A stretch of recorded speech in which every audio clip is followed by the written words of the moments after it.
Sports ఇండస్ట్రీలో ఇంజురీలు common. Frequent injuries అయ్యి team కి దూరం కాకుండా చూసుకునేందుకు ఒక పెద్ద టీం ఎప్పుడూ కూడా మన ప్లేయర్స్ తో ట్రావెల్ చేస్తారు. ప్లేయర్స్ డైట్, వారి ఫిట్నెస్ ప్రతిరోజు కూడా మానిటర్ చేస్తారు. ఒకవేళ ప్లేయర్ ఇంజర్డ్ అయితే వారు తిరిగి కంప్లీట్ ఫిట్నెస్ పొందే వరకు కూడా ఒక స్ట్రిక్ట్ ప్రోగ్రామ్ కూడా రన్ చేస్తారు. కొన్ని ఇంజురీస్ కొన్ని రోజుల రెస్ట్ తో నయమైతే మరికొన్ని ఇంజురీస్ కి మాత్రం మల్టిపుల్ సర్జరీస్ కూడా చేయవలసి వస్తుంది.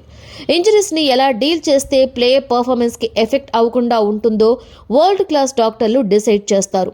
కానీ కొన్నిసార్లు మేజర్ ఇంజురీస్ తర్వాత ప్లేయర్స్ కి ఫామ్ మరియు కాన్ఫిడెన్స్ తిరిగి తెచ్చుకోవడం మాత్రం వాళ్ళ చేతుల్లోనే ఉంటుంది. చాలా అరుదుగా జరిగే ఇలాంటి మిస్టేక్ ఒకటి మన ఎన్సీఏ టీం వల్ల కూడా జరిగిందా?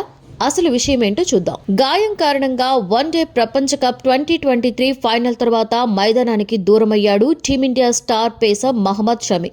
వన్డే ప్రపంచ కప్ 2023 సందర్భంగా షమి కాలిమడమకు గాయమైంది. అయితే జట్టు కోసం అదే గాయంతో ఆటను కొనసాగించాడు ఈ పేసర్.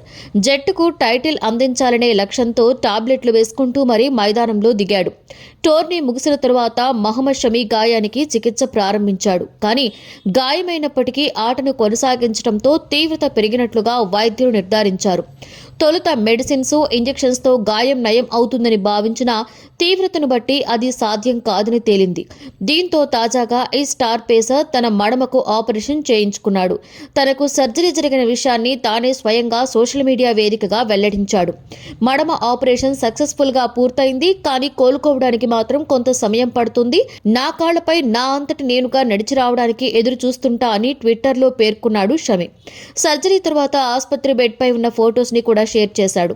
గాయం కారణంగా వన్డే ప్రపంచ కప్ 2023 ఫైనల్ తర్వాత ఆస్ట్రేలియాతో జరిగిన టీ20 సిరీస్, దక్షిణాఫ్రికా టూర్, ఆఫ్ఘనిస్తాన్ తో సిరీస్, ప్రస్తుతం ఇంగ్లాండ్ తో జరుగుతున్న 5 టెస్ట్ మ్యాచ్ల సిరీస్ కి కూడా దూరమయ్యాడు షమి. షమి కోలుకునేందుకు కొన్ని వారాలు పట్టొచ్చని తెలుస్తోంది. అదే జరిగితే మరో 4 వారాల్లో ప్రారంభం కానున్న ఇండియన్ ప్రీమియర్ లీగ్ 2024 కి కూడా అతడు దూరమయ్యే ఛాన్స్ ఉంది. ఐపీఎల్ తర్వాత జరిగే టీ20 ప్రపంచ కప్ నాటికైనా అతడు అందుబాటులోకి వస్తాడా లేదా అన్నది తెలియాల్సి ఉంది.